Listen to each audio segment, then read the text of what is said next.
All right, welcome back.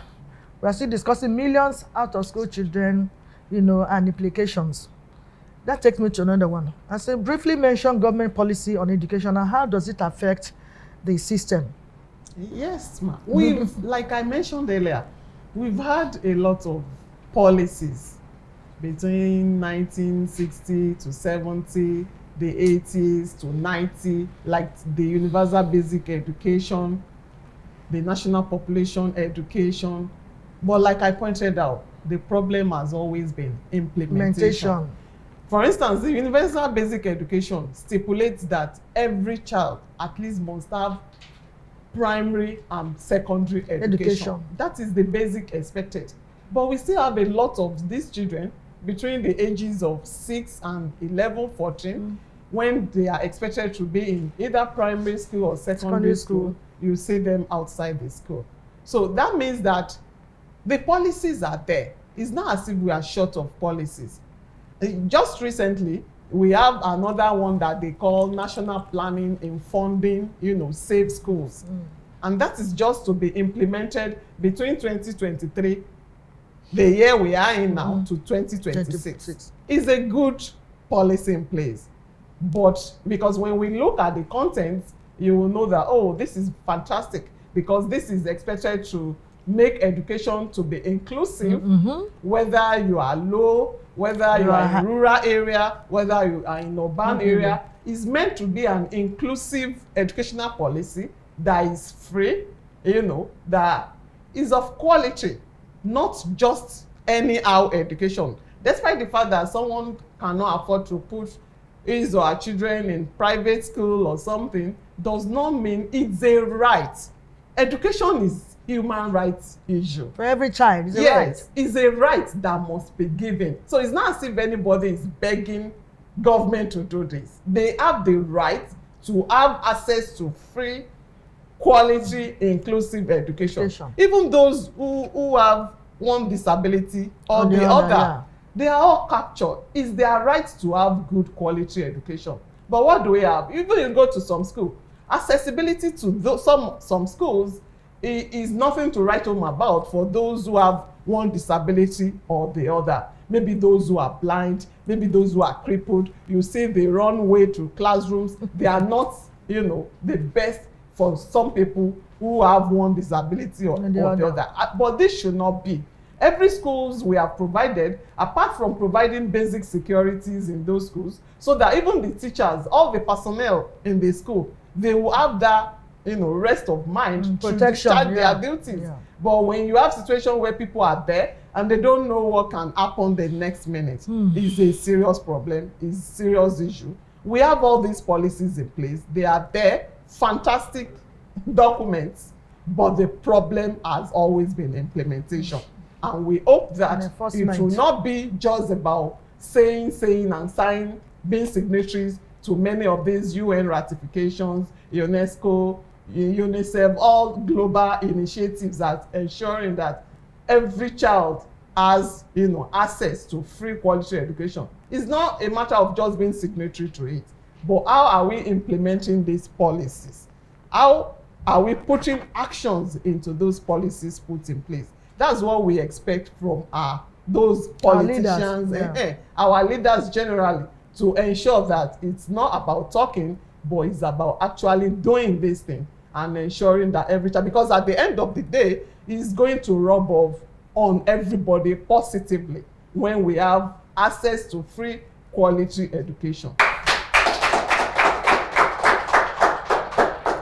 I begin to wonder why these leaders don't even think that if they don't fund education, they will have more work to do. Exactly. Because when the children are well educated, they know what to do. They will not involve themselves in crimes. We are still putting our voice here to say that our leaders, please allow these children to be well educated. Let them have the access to that education. In any way you want to do it, so that it will ease your own leadership. Because if you don't do that, they're going to make your leadership ungovernable. And that's what we're having today now. Promotions here and there, problems here and there, herdsmen here and there. Where did they get gone? Are they not human beings? But because they don't understand the value of life and what it means to have education, that's why they're doing all this. And those of you who are leading that have idea of this, some of you are sending your children abroad studying, some of your children study here as well. Please, if you can send your own, sign this bill and let out the money to support education, so that will come out from this dream that we have over the years. Exactly. Please, that's what we are saying here. We know you are hearing us.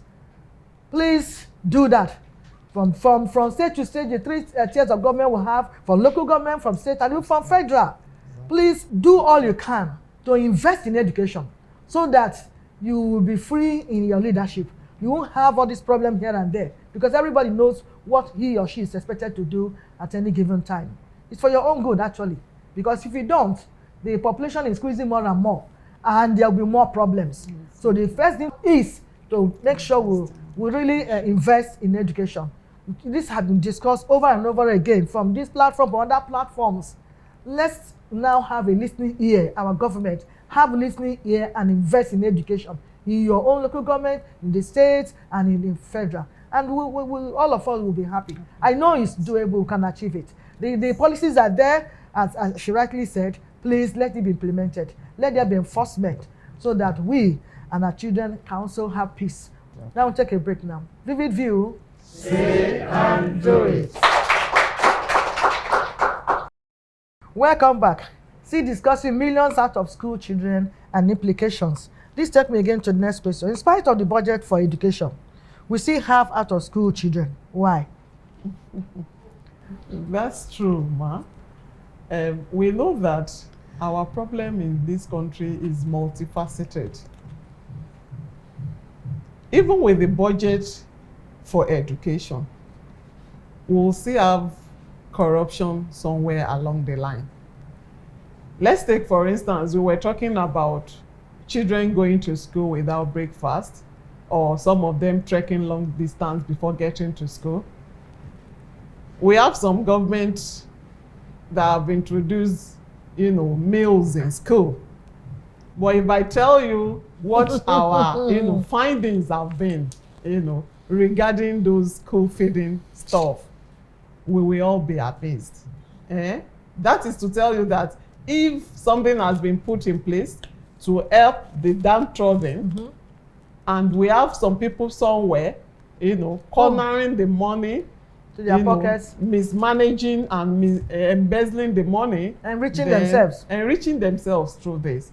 So that's why I said it's a whole lot of issues.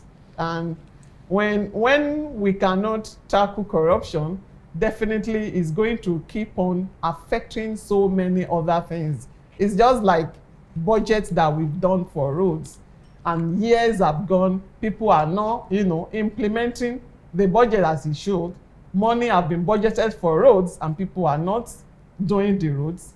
People still, keep on dying, So it's a whole lot of, as we have it in that particular ministry, so also is happening in Ministry of Education. So, and apart from the budget we have currently not being enough, that's why we talked about increasing investment in education.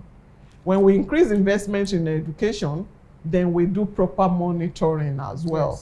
Yes. For whoever is put in charge, it's just an appeal now that people should have the fear of God. If you think nobody is seeing you, whatever that has been put into your care, and you are mismanaging the money, there is always karma somewhere. We might not know, and people might not be there, but God has a way, of punishing people for what. It's only that things will have gone bad. Certain things will, wouldn't have been done right. It's just that people should be ready to do the needful when they are put in position of power. So if we have increased funding, if those fundings are channeled to the right place, of course, we are going to have improvement. And if those who are supposed to implement these things, if you see children out of school, it should start from the parents. By the time you pack everybody you are seeing on the road during school hours, then people will know that it's no longer business as usual. Yes. Not that we will just say things and we will not put action into it. They will pay some fine to retrieve their children. To get them back. The next day, you see them on the roads again. It's happening everywhere. You see government will say, we don't want people to walk in particular place within It's just And they a are few not months there. there. Before you know it, people are back on the road, and you see children also among those people. So it is a whole lot of things. We really need to put more action into whatever we have promised that we are going to do, both in terms of funding that we are talking about now. If we can stop that corruption, if we can increase the funding, and for whoever has been put in place, that everybody is doing the right thing as they should, definitely we are going to have a change of situation.